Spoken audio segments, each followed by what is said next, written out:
The Macbeth Murder Mystery by James Thurber. From My World and Welcome to It by James Thurber, New York, Harvest 1969.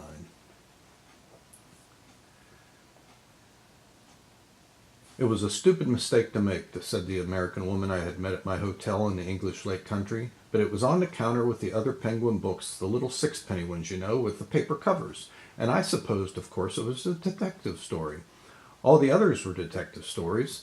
I'd read all the others, so I bought this one without really looking at it carefully. You can imagine how mad I was when I found it was Shakespeare. I murmured something sympathetically.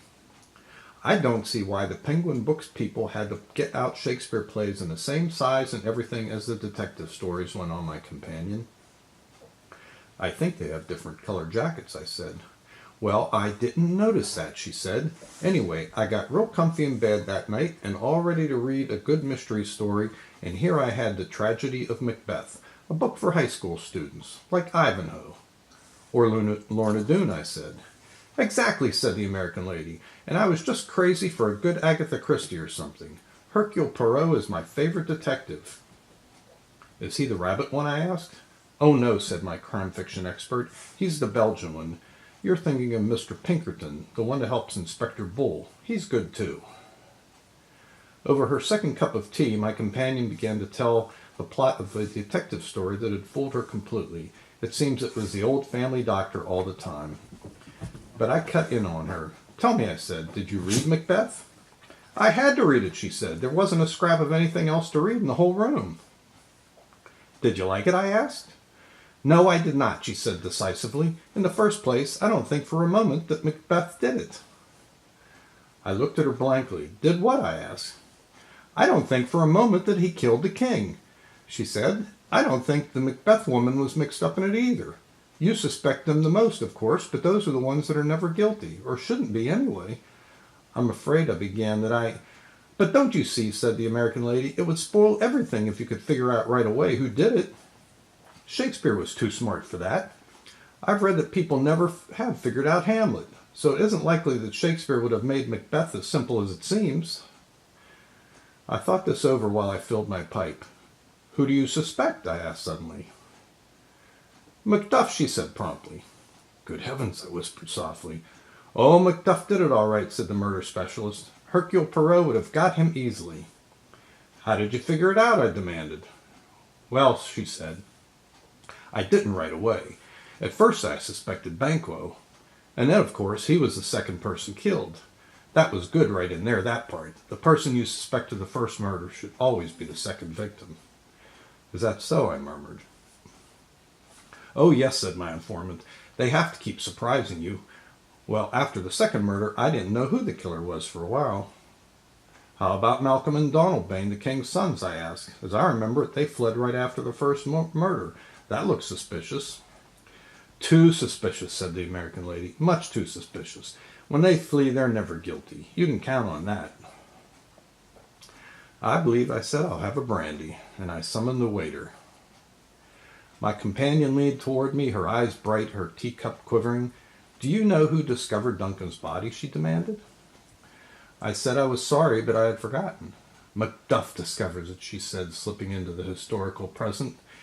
Then he comes running downstairs and shouts, Confusion has broke open the Lord's anointed temple, and sacrilegious murder has made his masterpiece, and on like that. The good lady tapped me on the knee. All that stuff was rehearsed, she said. You wouldn't say a lot of stuff like that offhand, would you? If you had found a body? She fixed me with a glittering eye. I began. You're right, she said. You wouldn't, unless you had practiced it in advance. Oh, no, there's a body in here, is what an innocent man would say. She sat back with a confident glare. I thought for a while. But what do you make of the third murderer, I asked. You know, the third murderer has puzzled Macbeth scholars for 300 years. That's because they never thought of Macduff, said the American lady. It was Macduff, I'm certain. You couldn't have one of the victims murdered by two ordinary thugs. The murderer always has to be somebody important.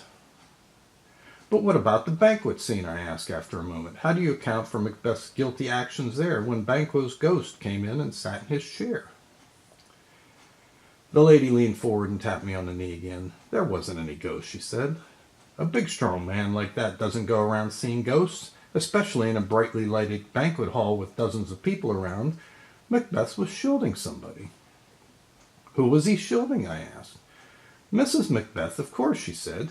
He thought she did it, and he was going to take the rap himself. The husband always does that when the wife is suspected. But what, I demanded, about the sleepwalking scene then? The same thing the other way around, said my companion. That time she was shielding him. She wasn't asleep at all. Do you remember where it says, "Enter Lady Macbeth with a taper"? Yes, I said. Well, people who walk in their sleep never carry lights, said my fellow traveler. They have second sight. Did you ever hear of a sleepwalker carrying a light? No, I said, I never did. Well, then she wasn't asleep. She was acting guilty to shield Macbeth. I think I said I'll have another brandy, and I called the waiter. When he brought it, I drank it rapidly and rose to go. I believe I said that you have got hold of something. Would you lend me that, Macbeth? I'd like to look it over tonight. I don't feel somehow as if I've ever really read it. I'll get it for you, she said, but you'll find that I am right. I read the play over carefully that night, and the next morning after breakfast I sought out the American woman. She was on a putting green, and I came up behind her silently and took her arm. She gave an exclamation. Could I see you alone? I asked in a low voice. She nodded cautiously and followed me to a secluded spot. You found out something, she breathed. I found out, I said triumphantly, the name of the murderer. You mean it wasn't Macduff, she said.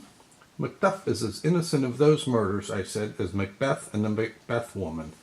I opened a copy of the play which I had with me and turned to Act 2, Scene 2. Here, I said, you will see where Lady Macbeth says, I laid their daggers ready. He could not miss 'em. Had he not resembled my father as he slept, I had done it. Do you see?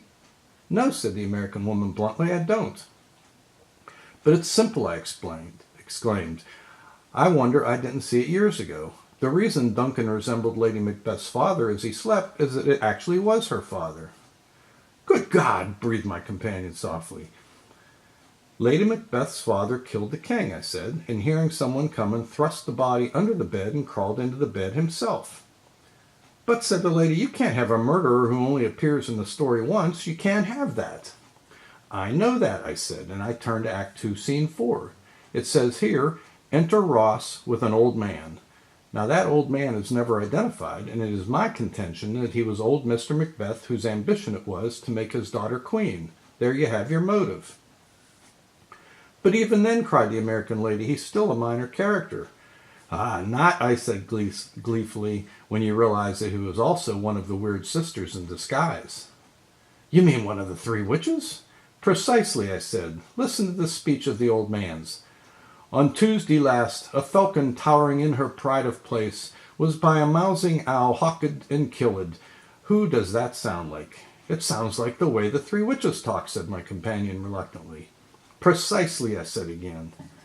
Well, said the American woman, maybe you're right, but I'm sure I am, I said, and do you know what I'm going to do now? No, she said, what? Buy a copy of Hamlet, I said, and solve that. My companion's eyes brightened. Then she said, you don't think Hamlet did it? I am, I said, absolutely positive he didn't. But who, she demanded, do you suspect? I looked at her cryptically. Everybody, I said, and disappeared into a small grove of trees as silently as I had come.